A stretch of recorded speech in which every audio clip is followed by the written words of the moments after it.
अस्सलाम वालेकुम। अभी असम्बली में धुआंधार बहस चल रही है और आइन किसने तोड़ा और किस किस ने आइन शिकनी की पाकिस्तान में, तो एक लंबी तारीख है पाकिस्तान में।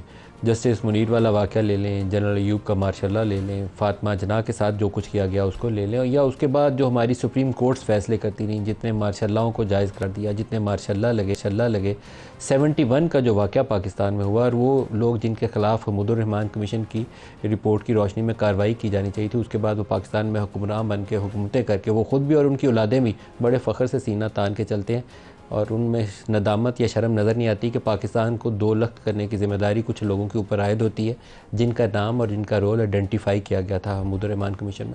लेकिन ना हमने उसके ऊपर अमल दरामद पहले करना था, ना आज करने का इरादा है। सिर्फ पोलिटिकल पॉइंट स्कोरिंग के लिए वक्तन फ़क्तन कभी किसी जनरल ज़िया का नाम लेकर नवाज शरीफ को कहते हैं कि ये उसकी गोद में बैठा हुआ था, कभी जनरल अयूब का नाम लेकर कहेंगे कि इसने पाकिस्तान को दो लख्त करने की बुनियाद रखी, आइन शिकनी की बुनियाद रखी। 56 का आइन था, उसको तोड़ के 62 का एक बिल्कुल ही पार्लिमानी निज़ाम से उलट दूसरा निज़ाम इंट्रोड्यूस करवा दिया, जिसको बाद में 73 के आइन की शक्ल में दोबारा उसकी इस्लाह की गई।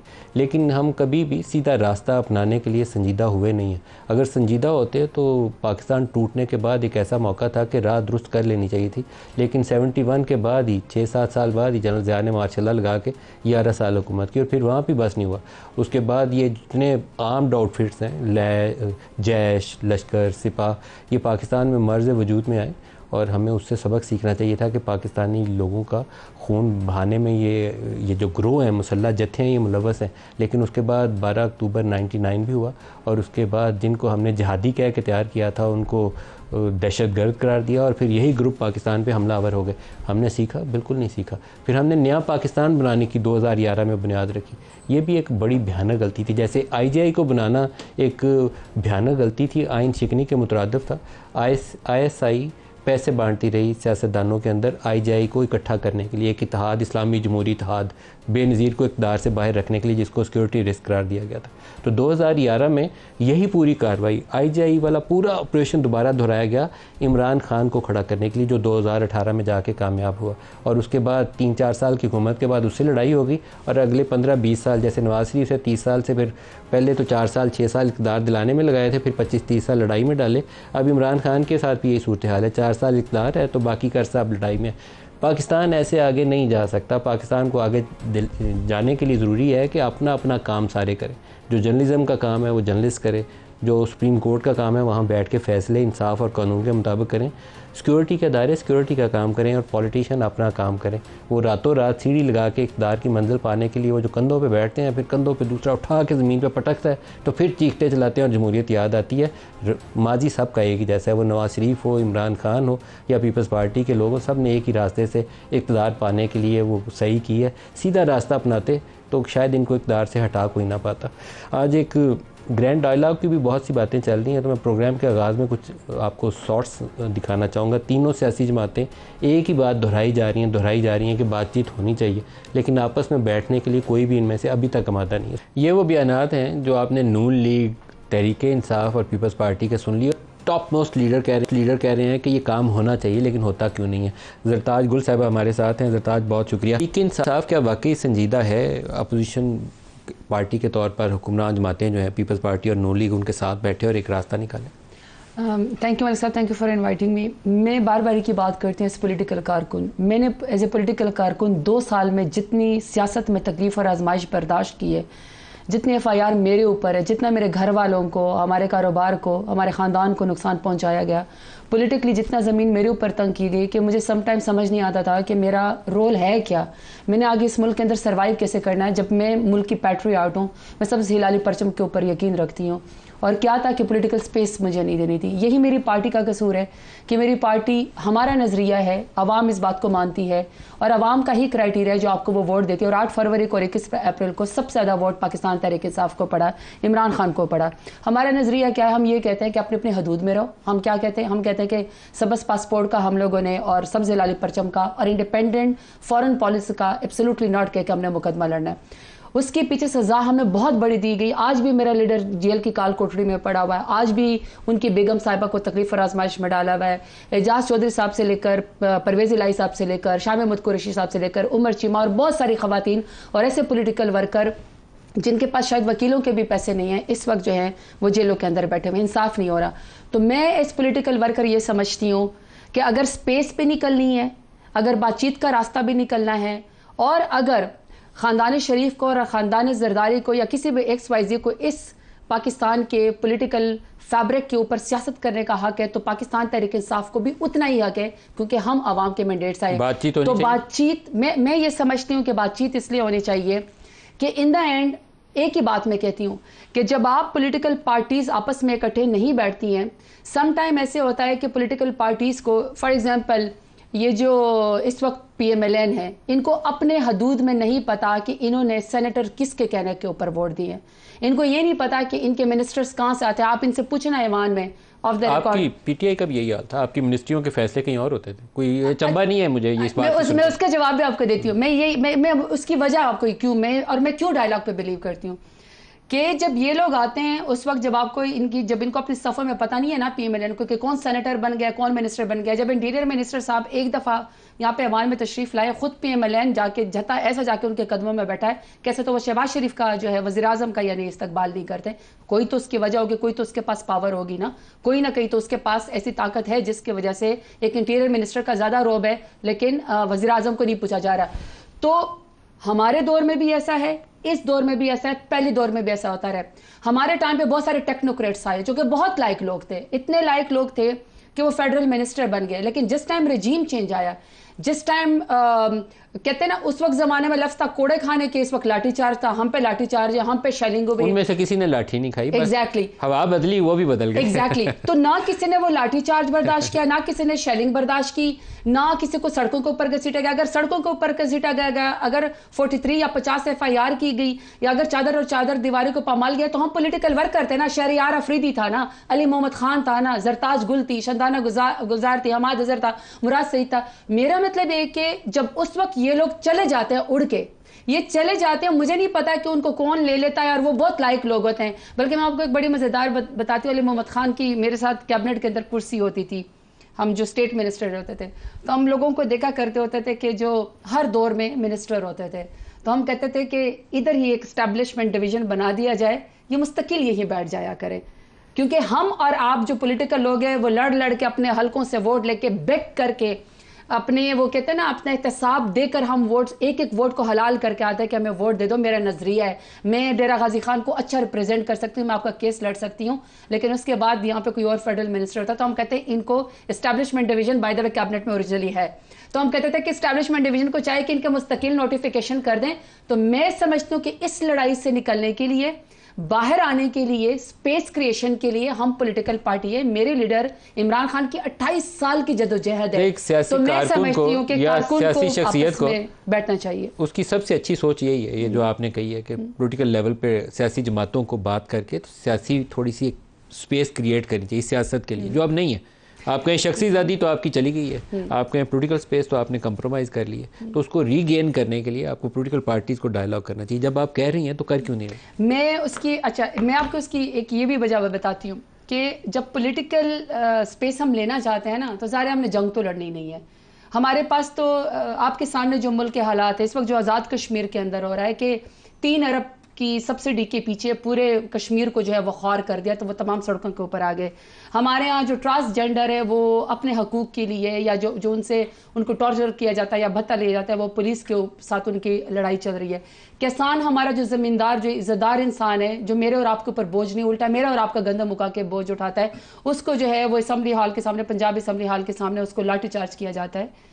ऐसे में जब आप पॉलिटिकल स्पेस एक दूसरे के साथ क्रिएट नहीं करते, आपकी हुकूमत पे या अमूर के ऊपर आपकी अबूर नहीं होता, तो ये हालात इसी तरीके से आपके उसमें से निकल जाते हैं। वहाँ फ़ायदा फिर कौन उठाता है? वही लोग फ़ायदा उठाते हैं जिसका ना हम नाम ले सकते हैं ना कोई और नाम ले सकता है। आप कह रही हैं कि बातचीत होनी चाहिए, उसको सही से सब्सटेंशिएट भी कर रही हैं अपने आर्गूमेंट को कि क्यों होनी चाहिए, लेकिन हो क्यों नहीं रही? अच्छा, ये जो खान साहब है ना, देखें मलिक साहब, मैं जरताज गुल का तो ज़ाती वोट है नहीं, मैं तो इमरान खान के एक ISF की स्टूडेंट थी। मैं वहाँ से यूथ लीडर के तौर पर दूसरी दफ़ा डेरा गाजी खान के गैर अवाम ने मुझे वोट दिया है। इमरान खान के पास पॉलिटिकल डायलॉग की स्पेस है, इमरान खान का वोट है। इस वक्त शेर अफजल मरवल, जरताज गुल, अली मोहम्मद खान, बैरिस्टर गौरव मरियूब साहब सब मोहताज हैं इमरान खान के वोट है। इमरान खान से ही इस डायलॉग को बातचीत को ओपन कर सकते हैं। लेकिन मेरा ख्याल है कि वो जो पॉलिटिकल कमेटी उन्होंने एक बनाई है जिसमें 3 लोग मेरा ख्याल में हैं, और मैं समझती हूँ डॉक्टर आरिफ अलवी साहब को भी ज़रूर होना चाहिए, असद कैसर साहब को भी होना चाहिए, हमसे उसमें बात में भी और वज़न में भी और एक पॉलिटिकल एक्सपीरियंस में हमसे बड़े और इतने बड़े अहदे के ऊपर रह चुके, एक स्पीकर रह चुका है और एक वो सदर रह चुके हैं, जो मैं समझती हूँ कि इस डायलॉग को पॉलिटिकल पार्टी के साथ आगे लेकर जा सकते हैं। खान साहब ने ही उसको गो हेड देना है। क्यों नहीं हो रहा अभी तक, क्यों नहीं स्टार्ट हो रहा है? मेरे ख्याल में कि अगर हम 2-3 चीज़ें तय कर ले। कौन कौन सी? पहली बात तो ये तय कर ले कि जरताज गुल ये वोट नहीं लेकर आई कि मैंने पार्लियामान में बैठ जाना है। मैं डेरा गाजी खान का मुकदमा लड़ने के साथ साथ असल मुकदमा मैं अपने लीडर इमरान खान का लड़ने के लाई हूँ, जिनको आपने 31 साल की रात और रात सजा दे दी। और अगर अब राना सनाउल्लाह साहब कहते हैं कि आप पॉलिटिकल टेबल, आप सियासी उसके ऊपर बैठक में बैठेंगे तो आपके सियासी मामलात और ये सजाएं भी ख़त्म हो जाएंगे। इसका मतलब है जो हमारी एक कन्विक्शन है कि खान साहब को आपने गलत सजा दी थी रातों रात ताकि कौम ना उम्मीद हो जाए, इसका मतलब है कि हमारा स्टांस मान लिएगा। पहली बात टेबल पर हमें यही रखनी चाहिए कि खान साहब समेत तमाम बेगुनाह कैदियों को बाहर लेकर आ जाए, अवाम के मैंडेट के ऊपर बात होना चाहिए, अपनी अपनी हदूद के ऊपर बात होना चाहिए और इंसाफ सबके लिए बात होनी चाहिए। मेरे ख्याल में न ये मेरा ज़ाती मामला है, न ये आपका ज़ाती मामला है, इससे पाकिस्तान ही आगे जा सकता है। खान साहब ने ही ये फैसला करना है और मेरी एक्सेस अभी तक नहीं है। मैं कोशिश करती हूँ। आपकी पहली तो ये बात होगी कि इमरान खान को रिहा किया जाए, फिर दूसरी बात ये होगी कि पीटीआई के जो लोग वर्कर्स पकड़े हुए हैं उनको रिहा किया जाए। बल्कि आज हुकूमत ने ही इनिशिएट किया है, बल्कि मैं उसके ऊपर शायद कल बात भी करना चाहती हूँ। एक वो विमेन एम्पावरमेंट कमेटी भी बना रहे हैं जिसमें वो दोनों अवान की होगी और इसको स्पीकर साहब ने भी बड़ा अप्रिशिएट किया और हमने भी इसको इंडोर्स किया है कि ख़वातीन के लिए हमें विमेन एम्पावरमेंट के ऊपर बात करनी चाहिए और हमें यहीं पर पॉलिसी मेकिंग करनी चाहिए। देखिए ना, मैं पॉलिटिकल वर्कर हूँ, ये क्या बात हुई कि आप मुझे पॉलिटिकल राइट्स एक्सरसाइज नहीं करने देते, मुझे आप जलसे में नहीं जाने देते, आप मुझे आरओ के दफ्तर में जाने नहीं देते, आप मेरे ऊपर बेवजह FIR करवा लेते हैं। तो मैं जो सबसे ज़्यादा ताकतवर ख़वातीन में आती है, इलाके से वोट लेकर आती हूँ, तो अगर मुझे इंसाफ नहीं मिलेगा तो मेरे इलाके की ख़वातीन की मैं कैसे आवाज़ उठाऊंगी? तो मैं समझती हूँ कि हमें ख़वातीन के पॉलिटिकल राइट्स के लिए और जो ख़वातीन प्रिजनर हैं, मैं समझती हूँ कि खान साहब के साथ इसको भी हमें टेबल पर टॉप प्रायोरिटी पर रखना चाहिए। डॉक्टर यास्मीन राशिद है, आयशा भुट्टा है, आलिया हमजा है, सनम जावेद है, बहुत सारी ऐसी ख़वातीन हैं जिनको इंसाफ मिलना चाहिए मगर अभी तक इंसाफ नहीं मिल रहा। वैसे असूली तौर पर देखें तो ये वो मुतालबात हैं जिनको आप सियासी मैदान में हल कर सकते हैं। ये इस्टेब्लिशमेंट वाली जो आपकी मिलने की ख्वाहिश है वो ज़रूर मिलें, लेकिन ये आप सियासी मैदान में भी हल कर सकते हैं। अगर आप सियासी जमातें बैठ जाएँ तो वहाँ पर जैसे नवाज शरीफ का केस था, सबको पता था कि वो पोलिटिकली उसको टारगेट किया गया था, उसको इक़्तिदार से बाहर निकालना था, तो PMLN की प्रेसिडेंटशिप भी उससे ले ली, उसको कहा तू नाअहल है, पार्टी भी चेयर नहीं कर सकता। अब वो आज शहबाज शरीफ ने इस्तीफ़ा दे दिया, चंद दिनों में नवाज शरीफ दोबारा सदर बन जाएगा। तो आप बैठेंगे सियासतदान तो रास्ता निकल आएगा, बैठें पहले, ये शर्त है। पता क्या मलिक साहब, रास्ता ज़रूर निकलेगा और निकलना भी चाहिए, क्योंकि आखिर हमने इसी मुल्क के अंदर सियासत करनी है ना, हमने मुल्क से तो कहीं नहीं जाना।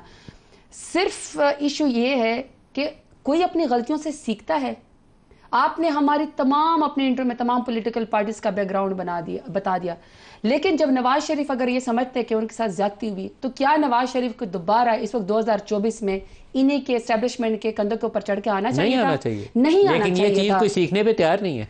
यही मैं कह रही हूँ, जब आप अपने इस गलती का एहसास नहीं करते और आप ही अपना कंधा दे देते हैं, कोई भी नहीं सीख रहा, तो फिर आप कैसे कह सकते हैं कि हम आगे बढ़ेंगे? देखें, PTI कह रही है हम एस्टेब्लिशमेंट से बात करेंगे, अभी भी ये नहीं कहती कि हम, अभी इमरान खान का आज भी गौहर खान ने जो बयान दिया है, उमर अयूब ने बयान दिया, वो कहते हैं कि हम एस्टेब्लिशमेंट से बात करेंगे, वो कहते हैं ये नहीं कहते कि हम पॉलिटिकल पार्टी से बात करेंगे। यही फ्लॉ है कि वो एस्टेब्लिशमेंट के रास्ते आना भी जाते हैं और जाना भी उसी के रास्ते जाते हैं। मलिक साहब, मैं आपको बात बताऊं, देखिए हमारी पार्टी बहुत बड़ी है, इसलिए हमारी पार्टी की बात का मैग्नीट्यूड भी बहुत बड़ा लगता है। अगर शहरयार अफरीदी या बैरिस्टर गौर साहब कोई भी अपनी पर्सनल कैपेसिटी पे पॉइंट ऑफ व्यू में कहते हैं कि हमें इस्टेब्लिशमेंट से भी बात करनी चाहिए फलाने, लेकिन हमारा जो पॉलिटिकल स्टांस है पॉलिटिकल पार्टी का, वो तो यही कि हमने पॉलिटिकल पार्टियों के साथ रहना है।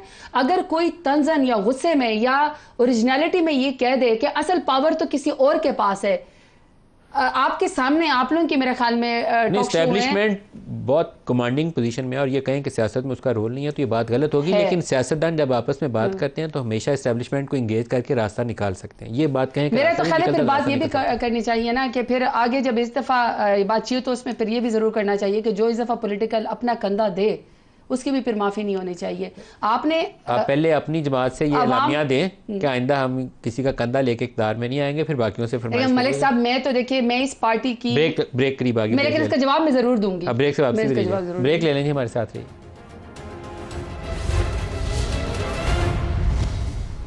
प्रोग्राम में दोबारा खुशामदीद कहते हैं। और कुछ स्टेटमेंट्स हैं जो प्रोग्राम के आगाज़ में मैंने आपको दिखाई, लेकिन अभी भी आपको कुछ शॉर्ट्स दिखाना चाहूँगा। एक DGISPR का बयान था जिसके बाद पाकिस्तान तहरीक इंसाफ की तरफ से हमें मुसलसल रद्दमल देखने में मिलता है। पहले वो आपको शॉर्ट सुनवाता हूँ, फिर आगे दिखाते हैं।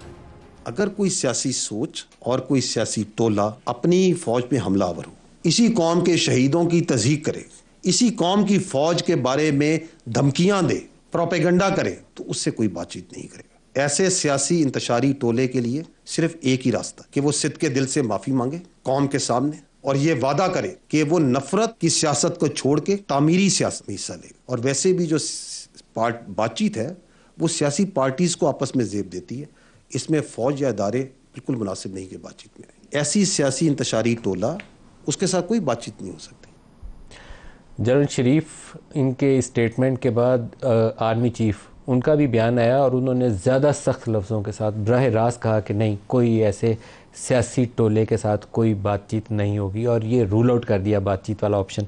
लेकिन दो सियासी बयान जो आपको दिखाना चाहता हूँ, एक उमर अयूब का, पहले वो दिखा दें। Director general inter services public relations ने जो प्रेस कॉन्फ्रेंस की उसको हम इन टोटो रिजेक्ट करते हैं। जो DGISPR ने प्रेस कॉन्फ्रेंस की जनाब स्पीकर, वो एक पॉलिटिकल प्रेस कॉन्फ्रेंस थी। उनका बयानिया खुद ही कंफ्यूजन का शिकार है और वो इंटरफियर कर रहे हैं पॉलिटिकल रेल्म में, जो सिर्फ और सिर्फ पाकिस्तान के इलेक्टेड नुमाइंदगान का काम है और पॉलिटिकल पार्टीज का काम है। दूसरा बयान आया बैरिस्टर गौहर से, दिखाएगा। खान साहब ने यही कहा है कि मेरे से माफी मांगी जाए बजाय इसके कि मैं माफी मांग। हम 9 मई की मजम्मत कर चुके हैं पहले और आज भी हम उसकी मजम्मत करते हैं। जिन्होंने जुल्म किया है, जिन्होंने इस मुल्क के ऊपर गुलामी मुसल्लत की है, माफिया वो मांगे, हम क्यों माफिया मांगे। ज़रदाद, ये बयानबाजी के हद तक तो ठीक है, लेकिन अमली तौर पर कोई बैक चैनल ऑपरेट होना चाहिए। उनको भी इंगेज कर लें, इस्टेब्लिशमेंट को भी, लेकिन पॉलिटिकल मैदान के अंदर भी दोनों सिमतों में आगे बढ़े, रास्ता निकाले। सियासतदान का काम रास्ता निकालना है। और आप तो खुद इसको बाकायदा मेरे ख्याल में पूरे प्रोग्राम में आपने जस्टिफाई किया है कि डायलॉग होना चाहिए। मैं इसलिए इस डायलॉग को जस्टिफाई करती हूँ कि देखें, मैं अपनी पार्टी को डिफ्रेंशिएट करती हूँ। मैं ये समझती हूँ कि मेरी पार्टी वोट के ज़रिए आती है। अगर 2018 में कोई हमारे ऊपर इल्ज़ाम लगाता तो 35-33 सीटें हमारी कम की गई थी रिजल्ट रोके, क्योंकि सबसे ज़्यादा ट्राइब्यूनल में तो हम गए हैं। तो जो पार्टी ट्राइब्यूनल में जाती है पॉलिटिकल पार्टी अपने रिजल्ट के लिए, चाहे 300 वोटों से आप हारे हो, चाहे 3300 वोटों से हारे हो, इसका मतलब है कि आपका क्लेम है कि आपके साथ धांधली की गई। तो 2018 में तो हमारी मेजॉरिटी को माइनॉरिटी में या कमज़ोर हुकूमत के लिए हमारे लिए सिस्टम को स्लो डाउन किया गया था। तो मैं तो समझती हूँ कि उस वक्त भी 1,70,00,000 वोट हमें पड़ा था। अभी आप कहते हैं कि हमें 31% बढ़ा है या 61% जो है हमें पड़ा है वोट, लेकिन वोट तो सबसे ज़्यादा पाकिस्तान तहरीक इंसाफ को अभी भी 2024 में पड़ा है, इमरान खान को पड़ा है। मैं जो पॉलिटिकल डायलॉग की बात करती हूँ, मैं इसलिए बात करती हूँ कि देखिए, मेरे लीडर की जो जदोजहद है वो इन लोगों से डिफरेंस है। न मेरे लीडर के ऊपर कोई फ्रॉड का केस है, न मनी लॉन्ड्रिंग का केस है, न TT का केस है, न किसी की ज़मीन या जायदाद का या रसागिरी का कोई केस है। अगर उनके ऊपर केसेस है तो वो सिर्फ और सिर्फ पॉलिटिकल विक्टिमाइजेशन के, वरना किसी पार्टी का निशान।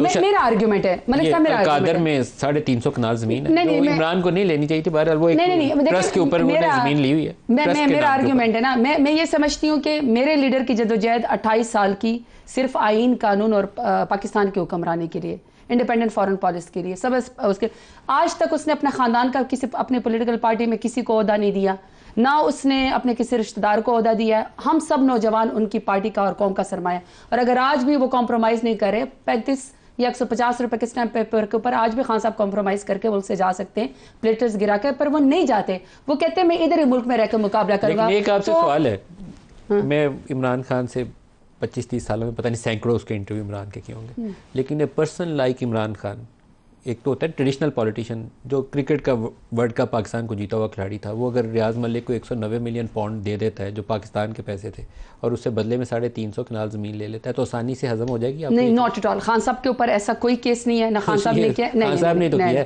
अल-कादर यूनिवर्सिटी वाले बिल्कुल भी नहीं, ऐसी बिल्कुल भी बात नहीं है। खान साहब ने ज़ाती कोई 1 रुपए की भी वो बनी नहीं। लेकिन मैं आपको उसकी बात करती हूँ, ये जो कि मैं डायलॉग की क्यों बात करती हूँ। मैं ये समझती हूँ कि मेरा लीडर डिज़र्व करता है कि वो दोबारा इस मुल्क का वज़ीर आज़म बने। मैं समझती हूँ कि अगर इस मुल्क को बहराने से कोई निकाल कर लेकर आ सकता है, मुल्क की बेहतर इकोनॉमी को कर सकता है, आवाम को जोड़ सकता है, अगर फेडरेशन की अलामत है तो इमरान खान है, तो मैं एज ए सियासी कारकुन कोई ऐसा रास्ता टेबल नहीं जाने देना चाहती हूँ जिस पे खान साहब की रिहाई के लिए और पाकिस्तान तहरीक इंसाफ के लिए पॉलिटिकल स्पेस को एक्सेप्ट किया जाए। मैं समझती हूँ कि हमें उस चीज को माइनस नहीं करना चाहिए, हमें वहां पे बैठना चाहिए। कमरजमान कायरा साहब हमारे साथ शामिल हो रहे हैं। कायरा साहब बहुत शुक्रिया। पॉलिटिकल डायलॉग सर होना चाहिए और कैसे होगा और किन शराइत पर होगा और बातचीत आगे कैसे बढ़ेगी? अभी तो सियासी बयानबाजी, बड़े बड़े वो डायलॉग ज़्यादा बोले जा रहे हैं, अमली तौर पर कुछ काम हो रहा है। मलिक साहब, पहले तो ये है कि प्रिंसिपली ये बात तय की जाए कि क्या मुज़ाकरात होने चाहिए। क्यों नहीं होने चाहिए?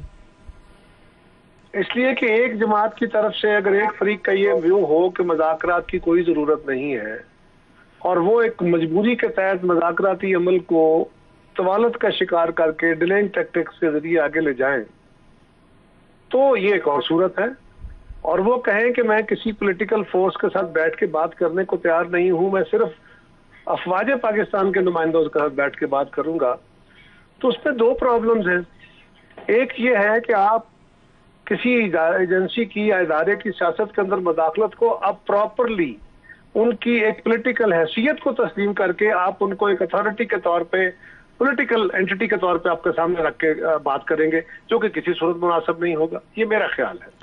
दूसरी बात यह है, आज कायरा साहब राना सनाउल्लाह ने भी डायलॉग की बात की है, बिलावल भुट्टो ने भी बयान दिया, उसने भी कहा नो टाइम फॉर टॉक्स। तो मेरे ख्याल में सियासी कुव्वतों को स्पेस थोड़ी सी क्रिएट करनी चाहिए, जगह लें थोड़ी सी कोशिश करके, जो अब है नहीं आप लोगों के पास। जी मलिक साहब, गुजारिश है कि डायलॉग हम सारे अपने अपनी क़यादतों के सहार में मुब्तला हैं और ये तरक्की पजीर मुआशरों के और हमारे जैसे मुआशरों के ये अजाब है कि हम अपने अपने लीडरों के सहार में मुब्तला हैं। मैं अपनी क़यादत का, दूसरी जमातों के लोग अपनी क़यादत के बारे में, उनका सबका यही ख्याल है कि वही वाहिद मुल्क के मसाइल का हल है, वही पाकिस्तान के सबसे ज़हीन और कमाल के लोग हैं। हालांकि ऐसा दुनिया में कोई शख्स नहीं हुआ सिवाय पैगंबरों के।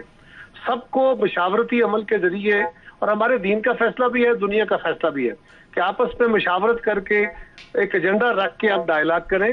डायलॉग के अलावा डेमोक्रेसी में कोई रास्ता नहीं है, और कोई फर्द वाहिद, खा वो मेरी जमात का हो, खा किसी और जमात का हो, खा कोई बड़ा बड़ा इंटेलेक्चुअल हो, वो पाकिस्तान के मसाइल का हल नहीं, और बहुत कॉम्प्लिकेटेड मसाइल है।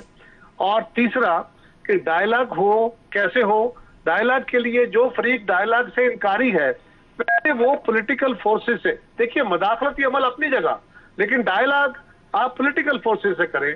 अगर आप अपने इदारों को पॉलिटिकल एंटिटी के तौर पर ट्रीट करेंगे तो ये मुस्तकबिल के लिए बहुत खौफनाक होगा। अब क्या एजेंडा होगा? एजेंडा के लिए पहले तो ये कि मेरे ख्याल में कि खान साहब को ये बात तस्लीम करनी पड़ेगी कि वो आज तक ये बात गलत कहते रहे हैं कि वो मैं फलां से नफरत करता हूं, मैं उसको देखना नहीं चाहता, मैं उसके हाथ नहीं मिलाऊंगा, मैं उसकी शक्ल नहीं देखूंगा। ये रवैया इंसानी और सियासी तौर पर दुरुस्त रवैया नहीं है। उसके बाद एजेंडा है, एजेंडा ऐसे होगा कि गवर्नमेंट का क्या एजेंडा है और उनका क्या एजेंडा है, दोनों को क्लब करके इन कमेटी बैठ जाए, दो तीन बंदे इधर से, दो तीन उधर से, और वो उसको जो अर्जेंट नीड का एजेंडा है उसको डिस्कस कर ले, दोनों तरफ से, दोनों का एजेंडा का एक हाथ का। अगर कोई एक तरीका तो यही होना चाहिए कि इमरान खान भी दो बंदों को नॉमिनेट करें, नून लीग और पीपल्स पार्टी भी दो नुमाइंदे अपने चुने, और वो बैठे हैं और वो एजेंडा भी तय करें और वे फॉरवर्ड भी तय करें। रास्ता तो पाकिस्तान के लिए ऐसे ही निकलेगा। मैंने यही गुजारिश की ना जी। अगर एक फ्रीक मैं कहूं कि मेरी जमात जो है उसका ये एजेंडा है और उसके अलावा बात नहीं होगी, पहले ये करो, तो ये कंडीशनलिटीज के साथ अब बात नहीं होगी। तलखी बहुत पड़ी हुई है, बाकी हम बढ़ के मारेंगे, जज्बाती बातें करेंगे, तवालत में जितनी चाहें, और अपनी अपनी जमात की हम खुशियां बयान करेंगे, उसकी अच्छाइयां बयान करेंगे। मैं अपनी जमात की करूंगा, बाकी अपनी जमात की करेंगे। मैं अपनी क़यादत को कहूंगा कि वो वाहिद मसाइल का हल है, कोई दूसरी जमात वाला अपनी क़यादत को कहेगा। किसी एक जमात, किसी एक लीडर के पास मसाइल का हल नहीं है। बिल्कुल सही। कमरजमान कायरा साहब, बहुत शुक्रिया, आप हमारे साथ रहे। उन तरफ आ रहा हूँ। अब आपने पूरा आज आर्गूमेंट बहुत अच्छा लगा मुझे कि आपने बिल्ड किया है इसके ऊपर कि डायलॉग होना चाहिए। आपकी जमात इसके ऊपर कायल होगी? आज भी हमारी पॉलिटिकल मीटिंग थी, जो हम इलेक्टेड नुमाइंदे हैं, मैं उनकी बात कर रही हूँ। ज़ाहिर बात है अभी हमारी 9 मई के बाद दोबारा से पार्टी रीबिल्ड हो रही है। जो पार्लियामेंट्री पार्टी आज उसकी मीटिंग हुई है, एग्जैक्टली उसकी भी पार्लियामेंट्री पार्टी की मीटिंग है और उसमें ये एजेंडा भी रखा है कि हमने डायलॉग को किस सतह पे बढ़ाना है। पार्लियामेंट्री कमेटी का क्या राय थी? एग्जैक्टली अभी वो आपको फिर इंशाल्लाह बैरिस्टर गौहर साहब और उमर अयूब साहब जो है वो बाहर आके आपको पूरा वो बता देंगे। लेकिन वहाँ ये रुझान मौजूद है कि बातचीत होनी चाहिए। वो हम चूंकि जारी बात है इलेक्टेड नुमाइंदे हैं और सबका जो महवर है वो खान साहब है और खान साहब की रिहाई है, और हम ये समझते हैं कि खान साहब को इंसाफ मिलना चाहिए। इतने बड़े लीडर को आप दीवार से लगा के या रातों रात सजा दे के अवाम से माइनस नहीं कर सकते। अच्छी खबर होगी अगर आज आपकी पार्लियामेंट्री कमेटी इसकी तरफ अनाउंसमेंट करती है कि हम चाहे इमरान की रहाई एजेंडा आइटम के अंदर नंबर 1 आइटम के तौर पर आप लिखें, लेकिन पॉलिटिकल डायलॉग की तरफ जा रहे हैं। पॉलिटिकल डायलॉग में ये बिल्कुल पार्लिमानी कमेटी में ये बात रखी गई है और इसमें ये एजेंडा है कि हमें पॉलिटिकल पार्टी से बात जो करनी चाहिए, किस लेवल पे और क्या हमारे TORs उसके क्या होने चाहिए, ये बिल्कुल आज डिस्कस हुआ है। और ये जो अभी कायरा साहब ने कहा है कि फलानी पार्टी को अच्छा कहा, फलानी बात हमारे साथ फलानी पार्टी की नहीं है। बात ये कि इस वक्त सबसे ज़्यादा पाकिस्तान तहरीक इंसाफ के साथ हुई है। इस वक्त सबसे ज़्यादा अगर किसी के कारकुनान को नुकसान किया गया है, FIR की गई है, जेलों के अंदर डाला गया है, तो वो पाकिस्तान तहरीक इंसाफ है। मौजूदा हालात में अगर सबसे ज़्यादा किसी पॉलिटिकल लीडर के साथ जाती हुई तो वो इमरान खान है। अगर सबसे ज़्यादा खवातीन के साथ पॉलिटिकल वर्क साथ जाती हुई तो वो पाकिस्तान तहरीक इंसाफ है। तो पाकिस्तान तहरीक इंसाफ के साथ बैठने के लिए जारी बात है हमारे साथ जो जराइम किए गए उसका अजाला करना पड़ेगा। सारी दुनिया को पता है कि ये पॉलिटिकल विक्टिमाइजेशन है। मलिक साहब मैंने गाय चोरी नहीं की है। मलिक साहब मैंने गुजरावाला जाकर खुदा ना खास्ता कत्ल नहीं किया। गाय चोरी का पर्चा भी आप पे है। एग्जैक्टली मैंने जाके राना सनाउल्लाह के घर के ऊपर हमला नहीं किया। मेरा मुल्क है, मेरा वो है सबसे वाली पर्चे, मैं इसकी इज्जत करती हूँ और मेरी पार्टी भी इज्जत करती है। लेकिन मेरी पार्टी को पॉलिटिकल पार्टी से सियासत से माइनस करने के लिए इस तरह के गलत इल्जाम हमारे ऊपर लगाए जाए। PTI के ऊपर हो रहा है। कुछ ही अरसा पहले नवाज शरीफ और मरियम दोनों जेल में ये कुछ भुगत रहे थे। तो मसला सिर्फ यहाँ पे आता है कि मरियम ने खुद भी सज़ा काटी, जेल काटी, नवाज शरीफ ने खुद सज़ा काटी, जेल काटी, जरदारी साहब भी जेल में थे, उनकी बहन भी फरियाल तालपुर भी जेल में थे। तो यहाँ से सारा कुछ सीखने के बाद कुछ आगे बढ़ना चाहिए। वो उस वक्त आप लोग हुकूमत में बैठे मजा कर रहे थे, उनको आपने जेलों में डाला हुआ था और इमरान खान का बयान होता था एक एक को मूंछों से पकड़ के, राना सनाउल्लाह को कहते थे मूंछों से पकड़ के जेल में डालूंगा। नहीं, तो ये मजे ले लिए अब आप लोगों ने, अब आपको सबक सीखना चाहिए सारों को। मलिक साहब जितनी ज्यादा इस वक्त पाकिस्तान तहरीक इंसाफ के साथ की गई, पाकिस्तान की पॉलिटिकल हिस्ट्री में किसी सियासी जमात साथ नहीं 10 गुना ज्यादा हुई होगी, 100 गुना ज्यादा हुई होगी, लेकिन सबक नहीं सीखा। नहीं मलिक साहब अगर सबक सीख के ना बैठे होते ना, देखिए मैदान छोड़ के जाना तो बहुत आसान था, बुजदिली करना तो बहुत आसान था, 50 रुपए के स्टैंप पेपर के ऊपर तो भागना बहुत आसान था। कौन होता है माई का लाल जो इस मुल्क के अंदर इतने मुश्किल हालात के अंदर जिनका आप नाम भी नहीं ले सकते हैं, और आप जो है वो कहते हैं ना जान के अमान पाऊं तो अर्ज करूं, फिर भी आप सियासत करें कि नहीं मैंने अपने मुल्क में जीना मरना है, मैंने सर उठा के चलना है। ये पाकिस्तान तहरीक इंसाफ और इमरान खान को ही खाता है। मरियम नवाज को जेल में डालने का फैसला दुरुस्त था या गलत? मैं आपको ये ब्लैक एंड व्हाइट नहीं होता, ये या ग्रे एरिया भी नहीं है। असल बात ये है कि जो मरियम नवाज, शहबाज शरीफ, नवाज शरीफ, जरदारी के ऊपर केसेस क्या इमरान खान ने बनाए थे? नहीं। ये जो फाइलें थी, ये जो काली फाइलें थी, जो एक दूसरे के ऊपर TT के केस थे, मुश्ताक चीनीवाला, लजीजिया केस, मेफेयर के फ्लैट्स, ये लंदन के फ्लैट्स, दुबई के जायदाद, ये सब नवाज शरीफ जरदारी ने एक दूसरे के ऊपर बनाए थे। या तो वो एक दूसरे से माफी मांगे ना कि झूठ था। मरियम और नवाज के ऊपर जो केस था वो पनामा के बाद शुरू हुआ था, उससे पहले नहीं था ये। पनामा भी तो पाकिस्तान तहरीक इंसाफ ने तो नहीं बनाया था ना, इंटरनेशनल इन्वेस्टिगेशन जर्नलिस्ट। मरियम को उसमें जेल में डालना दुरुस्त? मैं अगर किसी ने गबन किया, किसी ने फ्रॉड की, किसी ने मैंने लॉन्ड्रिंग की, पाकिस्तान के जायदाद को लूट के खाया, उसकी सजा होनी चाहिए, लेकिन पॉलिटिकल विक्टिमाइजेशन नहीं होनी चाहिए। मरियम की सजा पॉलिटिकल विक्टिमाइजेशन थी या चोरी का केस? केस टू केस, क्योंकि वो पॉलिटिकल विक्टिमाइजेशन की वर्स्ट एग्जांपल अगर इमरान का केस है ना, तो मरियम का केस भी बिल्कुल वैसा नहीं। लेकिन मरियम नवाज के ऊपर तो लंदन जायदादों की चारों फ्लैट्स की बेनिफिशियरी तो मरियम नवाज है ना, अदालत ने उठा के परे फेंक दिया उसको। फिर वही तो बात है ना कि पहले उस वक्त कहते हैं कि ये चोर थे और अब आपने उसको इम्यूनिटी दे दी। नवाज शरीफ जब आए पाकिस्तान तो वो खैर से उनको आपने नादरा के उसके स्क्रीन चिट दे के तो खत्म कर दिया।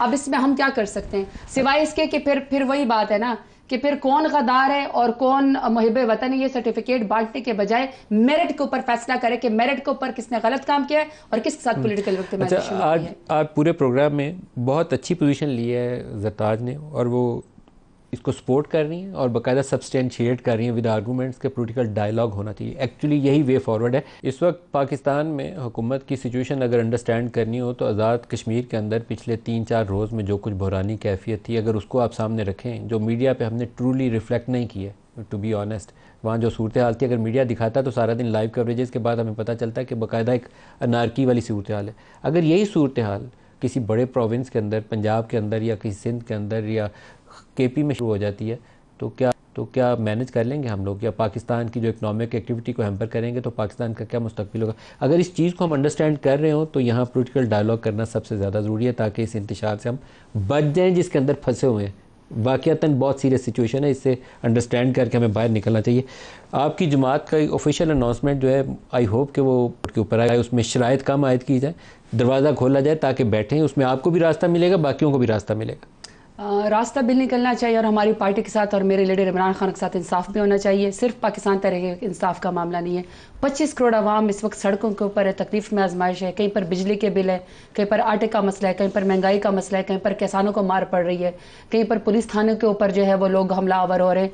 ये पाकिस्तान के लिए या आज़ाद कश्मीर में जो हालात है ये पाकिस्तान के लिए अच्छे हालात नहीं है। और मैं बार बार एक ही बात करती हूँ, as a nationalist, as a Pakistan से मोहब्बत करने, एज पैट्रियाटिक पर्सन, मेरा ख्याल है कि अपनी अना छोड़ के पाकिस्तान की अना बहुत बड़ी है, पाकिस्तान की बात करें तो बहुत बेहतर है। और मुझे यकीन है कि उसमें मेरे लीडर इमरान खान को ज़रूर इंसाफ मिलेगा क्योंकि वोट तो इमरान खान को ही पड़ा है। ज़रताज गुल साहबा, बहुत शुक्रिया आप हमारे साथ रही। आज के प्रोग्राम से इतना ही इजाज़त दीजिए। अल्लाह हाफ़िज़।